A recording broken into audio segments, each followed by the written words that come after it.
dos cosas. Éramos pocos y tenemos 2 internas nuevas. ¿Más? Sí. No hay lugar para más internas. Una, ustedes hoy metieron cuchara en esa interna, quiero decirles. Epa. Porque tiene que ver con qué hacer con Edesur. El famoso qué hacer, pregunta con mucha historia en la política mundial. Bueno, el qué hacer con Edesur. Hoy ha despertado una nueva sucesión de intrigas palaciegas, porque, bueno, ahí se empiezan a mezclar proyectos, ideología, pragmatismo. Tenés un problema y hay que resolverlo, y, bueno, negocios, ¿no? Estamos hablando de una caja importante. Sí, claro. Para quien la administre. Porque básicamente es un negocio financiero. Hoy, como está estructurado el negocio de las concesiones de los servicios públicos, particularmente los servicios eléctricos como Edenor Edesur, son negocios cuyo pulmón es el flujo de recursos financieros.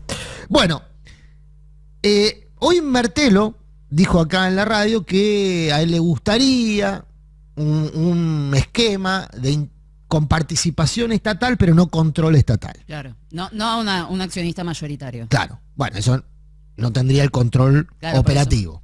Pero un actor importante. Bueno, definamos qué rol ocuparía, qué importancia tendría el Estado en ese esquema. Un esquema, perdón, con participación estatal, pero sin control estatal, sería, por decirlo de alguna manera, un FPI. Digamos, un YPF, pero dado vuelta. Claro, bueno, el tema es que YPF, lo más relevante de esa comunión público-privada es que el Estado puede... Es el que conduce. Y decidir en términos estratégicos.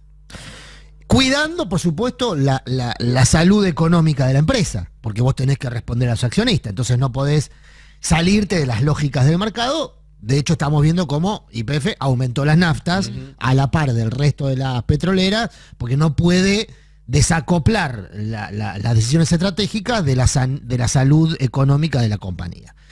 Ahora, tener participación estatal pero no control se parece a lo que hoy ocurre, por ejemplo, con muchas empresas donde hay un director del Estado sentado en el directorio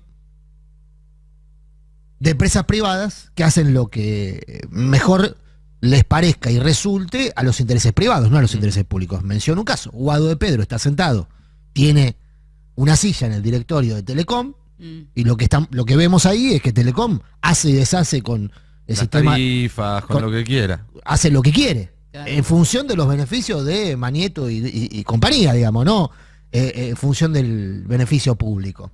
O sea, que el Estado tenga una silla en una compañía sin posibilidad de control, sin posibilidad de injerencia decisiva, no pareciera ser un beneficio para el público, digamos, para el público usuario. Sí, en ese sentido, sí.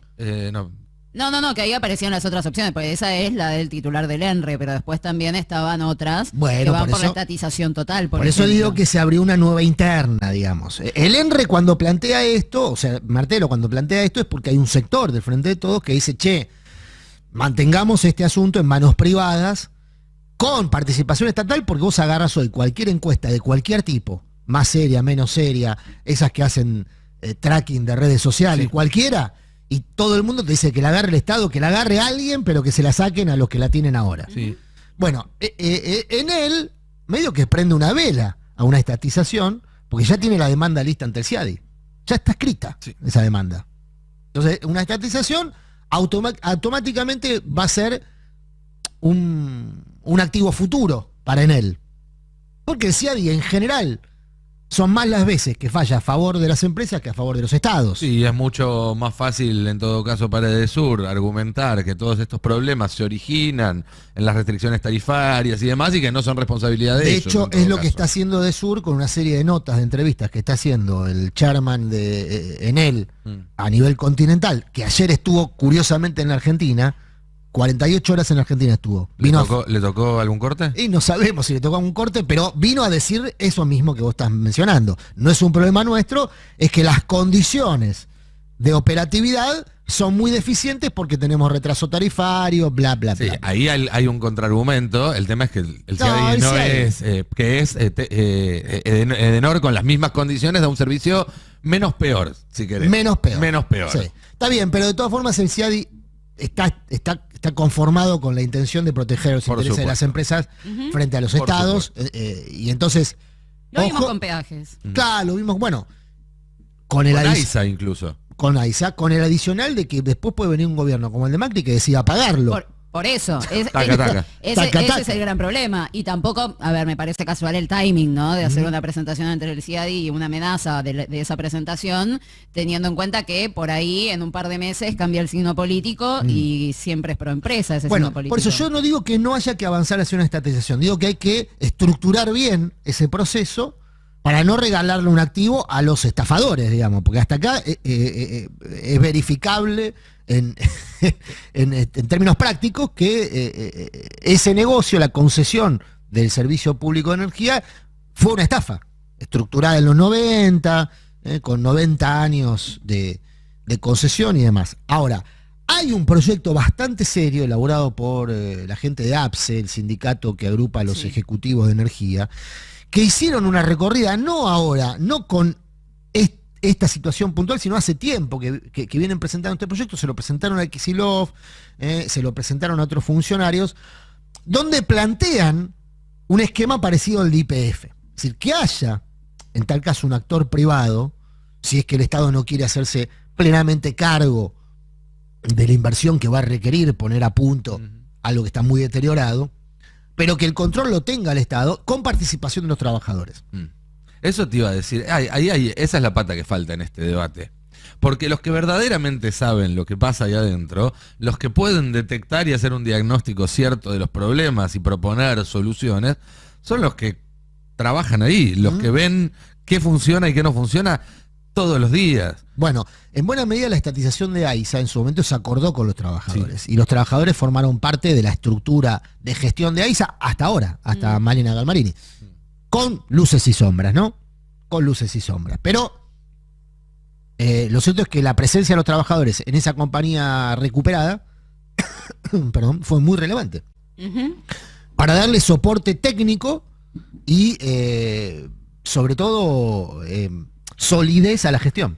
Sí, a ver, siempre va a ser clave la participación de los trabajadores porque ellos conocen, como decía Nico, digamos, cómo funciona y son los que tienen que poner la cara y hacerse cargo. En el caso de la energía eléctrica tienen muy en claro cuáles son los generadores que no funcionan, dónde no se invierte, a dónde va la guita, a dónde no, cuáles son los instrumentos con los que cuentan y la pelea constante con las empresas. Un poco lo planteaba hoy Caballero también, creo que era él, ¿no? La necesidad de que bueno, empecemos a pensar en otra forma también de compartir las direcciones de distintas cosas. Por acá hablamos de empresas, pero bueno, también se da la discusión electoral de cómo hacer para que los sindicatos tengan mayor representación y no solo parlamentaria. Bueno, y hay una tercera posición en torno a hoy, ¿no? En torno al tema de Edesur, que es, bueno, la reconcesión. Es decir, quitarle la concesión porque está recontra justificada el cese de la concesión, para transferírselo a otro actor privado.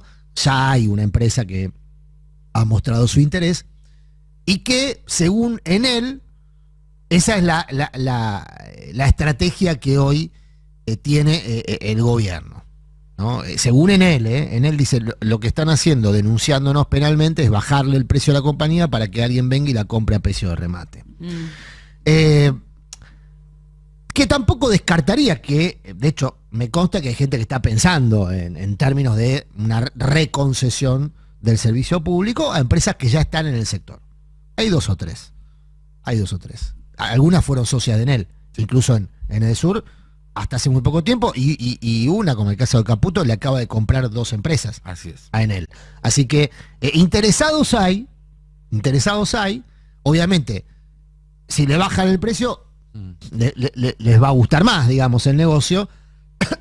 Pero digo, insisto, hoy el negocio, el problema es cómo está estructurado. En la charla que teníamos el día pasado con Kicillof, eso te iba a decir, él mencionó este punto, ¿no? Es un negocio que desde el principio estuvo mal hecho. Él habla de que el origen de este problema está en la privatización y que nunca se pudo corregir ese pecado de origen. La reconcesión mantiene el pecado de origen. Absolutamente. No se cambia el esquema. Exactamente. La reconcesión cambia de nombres, pero no cambia el problema, digamos.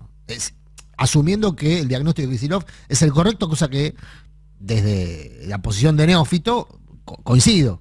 Pareciera ser que el problema está en ese pecado de origen. Tiene mucho sentido. Tiene sentido, pero aparte somos usuarios, padecemos las consecuencias, digamos. Tenemos la autoridad de padecer las consecuencias. Bueno, esa es una de las internas en curso. Habrá que ver cómo evoluciona, pero ya estamos empezando a ver las cartas de esa discusión, que, como muchas discusiones en el frente de todos, se da puertas adentro y a luz del día, ¿no? Se da en ambos escenarios. Todavía no salieron comunicados, digamos todo. No, pero me parece que hoy el testimonio que ustedes obtuvieron de Martelo es muy relevante porque es el primero que menciona esta posibilidad de un Estado con participación simbólica. Que no es simbólica, van a explicar que en realidad pueden, pero la verdad es que si vos no tenés el control de la empresa, vuelvo al ejemplo de Telecom. Tenés una silla en el directorio, todo, pero... Sí, y además, nada, no pasa nada. Para esa discusión también tenés que ver qué es lo que pasa en el Congreso de la Nación, ¿no? Y cuáles son las posturas para efectivamente quitarle la concesión a una empresa que la dispone por 99 años, le quedan... 60 y pico. Exactamente, o sea, le queda la jubilación, todo el año, toda la vida activa de una criatura que están haciendo en este momento, ¿no? Para seguir manejando el servicio, y cuáles son las posturas de los distintos actores políticos, porque por ahí en una de esas dicen la concesión se la queda. Bueno, por eso. Y ahí la discusión ya es otra. Claro. Está todo en curso y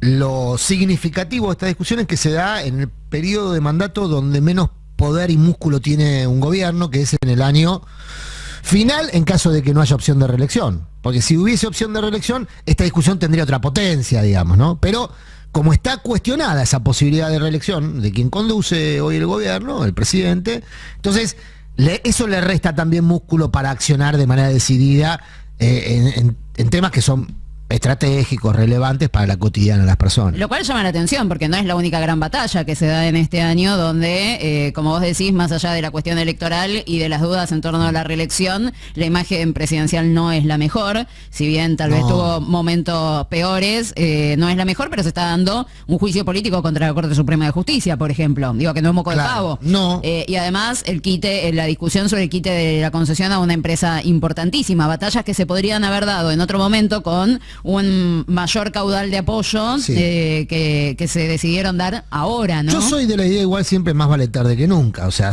por supuesto. Mejor hacerlo alguna vez que nunca, pero es cierto que eso le resta músculo. Y esto se inbrinca con las discusiones de candidaturas, por eso yo decía, bueno, hay dos internas nuevas, una que tiene que ver con las candidaturas y otra que tiene que ver con una cuestión estratégica que está en la vida cotidiana de las personas directamente, que es la provisión del servicio eléctrico. Ayer se presentó una mesa de discusión política de la ciudad de Buenos Aires, ¿no? Sí. En redes sociales lo hemos visto, hay protagonistas de la jurisdicción, estaban Matías Lamens, algunos fueron ya candidatos, Neira, Santoro y Graciana Peñafort. Llamó la atención de Víctor Santamaría, que fue el presidente del PJ en la ciudad de Buenos Aires, sigue siendo una figura relevante en la ciudad de Buenos Aires, ausente en esa mesa, no tenía representación, y tampoco la Cámpora.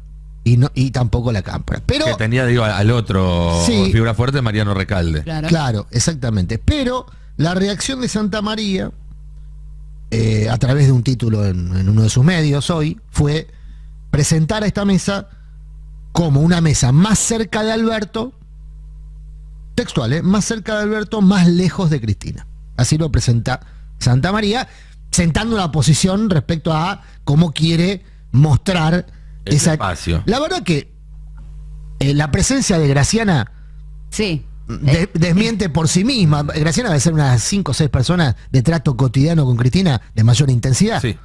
Graciana Peñafort, o sea, la abogada, bueno, todos ustedes la conocen. O sea que no parece ser una mesa que está más lejos de Cristina, digamos. No es 100% albertista, digamos. Podés tener algunos referentes, claramente, no vamos a decir que no. No, bueno, Santoro sí, igual Santoro viste que va y viene, dijo sí soy muy amigo, después menos amigo, después ahora soy muy crítico, va y viene, Santoro tiene como esa posición, esa habilidad. Neira de Juan Manuel Olmos, Neira que sí, es el que armó esa mesa. Claro, Neira es el que articuló esa mesa. Exactamente.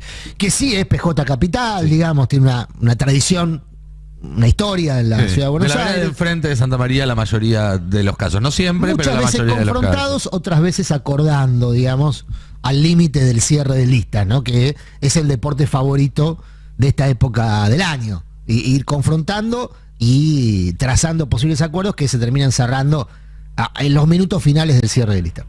Ahora, ¿por qué me interesa mencionar esto de Santa María? Porque, bueno, evidentemente Santa María ha visto las mismas encuestas que vemos todos, donde Cristina tiene un núcleo duro de votantes en la ciudad de Buenos Aires que es muy apetecible. Muy apetecible. Quizá no le alcance ni a Cristina ni a nadie para ganar la ciudad, porque lo mismo que tiene de piso tiene de techo. Voy a leer una encuesta que leía hoy. Cristina tiene 25 puntos como candidata a presidenta en la ciudad de Buenos Aires. Una encuesta que se difundió bastante en estas horas. Ese número la pone a Cristina por encima de Horacio Rodríguez Larreta, que tiene 14 puntos. O sea, nombre por nombre, Cristina le gana a Larreta. Claro, ¿qué pasa? Larreta divide votos dentro de su mismo espacio con Patricia Bullrich. En la sumatoria. Exacto. Incluso con Martín Lustó, que también está testeado como presidenciable en esta encuesta. Si vos sumás todos los votos que irían al espacio, probablemente el espacio le gane a Cristina en una presidencial, a Cristina o cualquier otro. Los otros candidatos del Frente de Todos están muy por debajo de eso. Están en un dígito. Massa, Alberto, todos en un dígito. Ahora, ese núcleo duro de votantes de Cristina son un botín electoral muy importante en esta discusión que se abre en la ciudad para el peronismo. No porque, lamentablemente, a mi pesar, digamos, no porque haya una aspiración de triunfo, digo a mi pesar porque yo soy vecino de la ciudad y vengo padeciendo la sucesión de gobiernos macristas desde hace ya ¿cuánto? 20 años venimos padeciendo los vecinos. 2007. Bueno. O sea que pareciera ser ya como una condena, digamos, para los vecinos de la ciudad. Estamos condenados a que no haya una disputa en serio por el control de la gestión, sino que haya disputas ornamentales, ¿no? Tipo Titanes en el Ring. Sí, sí. ¿Se acuerdan? Que caía uno, hacía ruido, todo, pero no pasaba nada, digamos. Bueno, medio que a veces la discusión política en la ciudad tiene esa coloratura de Titanes en el Ring, ¿no? Bueno, yo aspiraría que haya una decisión de competir con potencia en la ciudad, se gane o se pierda, pero ir por la gestión. Pero bueno, supongamos que no estén dadas la relación de fuerza, las condiciones, lo que sea. La excusa, sí. La excusa de turno. La excusa de turno.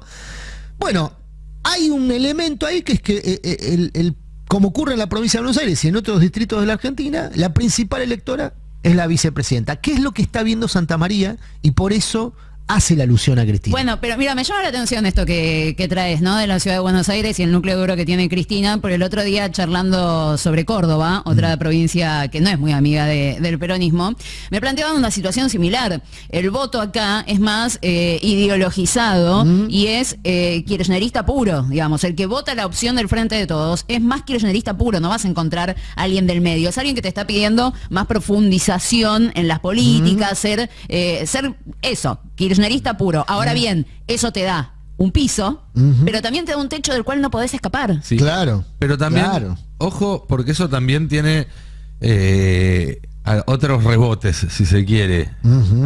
Si decimos que el crecimiento de Milei en buena parte está sustentado por un voto desencantado del Frente de Todos.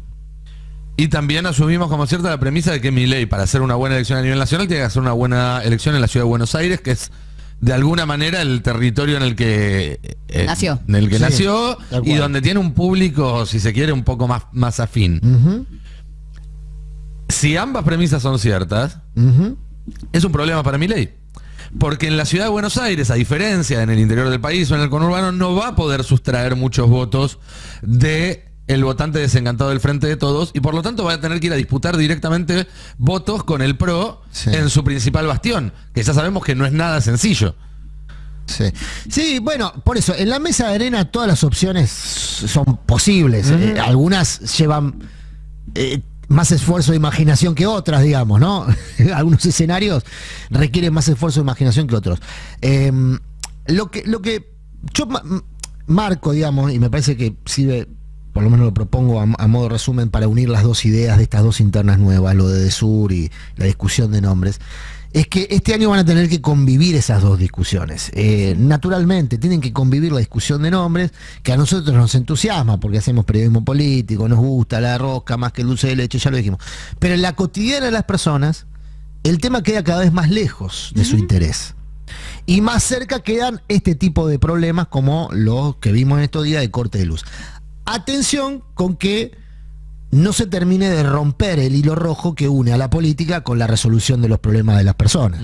Pues si se rompe, que es un poco lo que estuvimos viendo en estos días con distintas micropuebladas, digamos, ¿no? Manifestaciones públicas, en algunos casos violentas, de vecinos, de personas que salen a pelear por la suya. Y la suya puede ser, y todas justificadas, que una comisaría no responde cuando se le plantea que hay una ola de delito en un determinado cuadrante geográfico, lo cual se empieza a sospechar de que hay complicidad policial. Entonces van los vecinos, pasó en Matanza día pasado, rompen una comisaría, o van los vecinos a la sede de DESUR y se quedan ahí en una especie de acampe de protesta contra la compañía, pero que está a 2 estaciones de ser una protesta que involucra, por supuesto, también al gobierno. Y a la un dato estatal. político de esto que vos decís fue la decisión de Horacio Rodríguez Larreta, con 24 horas de delay, de anunciar que iba a denunciar a DESUR. Sí, le llegaron los focus. Le llegaron el aviso de la gente estaba muy caliente. Le llegaron las secuelas. Y el rebote le puede salpicar para cualquier lado. No solo de delay, sino también de proteger a la empresa.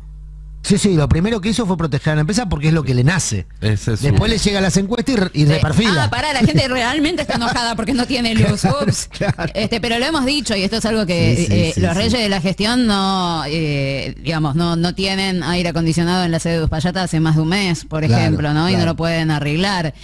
Bueno, a veces tardan en darse cuenta. A mí me preocupa más, igual me preocupa más que no anden los ventiladores en las escuelas, digamos, que no ande el aire acondicionado en la sede de Uspallata, pero entiendo lo que vos mencionás.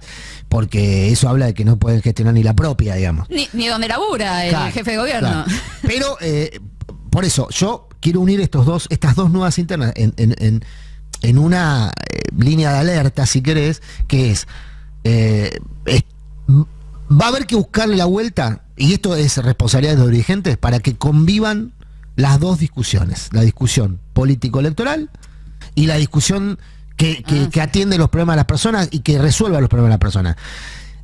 Si una, como hemos visto en el último tiempo, parece más relevante que la otra, si la sociedad percibe que una a los dirigentes les lleva más tiempo, más vocación, más voluntad y más interés que la otra, bueno, se va a ir rompiendo ese hilo rojo, y el problema es que estos micros estallidos que hemos visto en estos días van a generar un hecho político, que puede derivar después en lo que decía Nico, ¿no? Más voto, menos voto para Milei, bueno, eso se verá. No, pero era lo que charlábamos un poco hace un rato, ¿no? Porque también la demora y la falta de lanzamientos explícitos de candidatos, ¿no? Porque evidentemente es muy difícil sortear esa fina línea entre la rosca electoral y la urgencia que te demanda el estar a cargo de una gestión. Pero además de convivir esas dos líneas, también tienen que convivir las líneas internas de pensamiento, y no solo convivir, tienen que llegar a un punto, porque hasta ahora vienen conviviendo, mal, pero vienen conviviendo. El tema tienen que llegar a alguna síntesis. Exacto. Voy a tirar del hilo, tengo un dato del hilo rojo, no lo rompas, de confirmar. Último momento.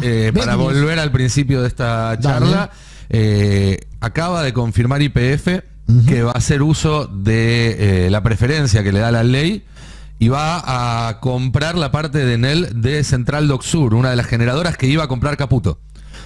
Es decir, Caputo hizo una oferta, por ley YPF puede igualar la oferta y quedársela, lo va a hacer. O sea, acá tenemos al Estado Nacional interviniendo en otra parte del circuito, porque el problema de esta semana fue de distribución, no de generación, pero abona esta idea, digamos, de no dejar también que Caputo se haga cargo de Edesur, o que por lo menos no sea la salida o el cambio de una concesión a la otra sin modificar nada, sin tocar nada. No, el peor de los escenarios sería que Caputo se haga cargo del negocio y que al mismo tiempo en él cobre una indemnización multimillonaria. Ese sería como el sumum del Estado bobo, digamos, ¿no? que termina cosa que puede pasar porque ha pasado cuando gobernó Macri, ¿eh? Cuando gobernó Macri pasó exactamente ahí no era eso. bobo, ahí se hacía el bobo. No, el Estado bobo en el sentido Muy inteligente. claro, justamente, el Estado que no... Inútil. Sí, inútil para las mayorías que lo financian. Digamos, útil como coto de casa. Sí. Bueno, hablando de síntesis, ¿le parece si arrancamos?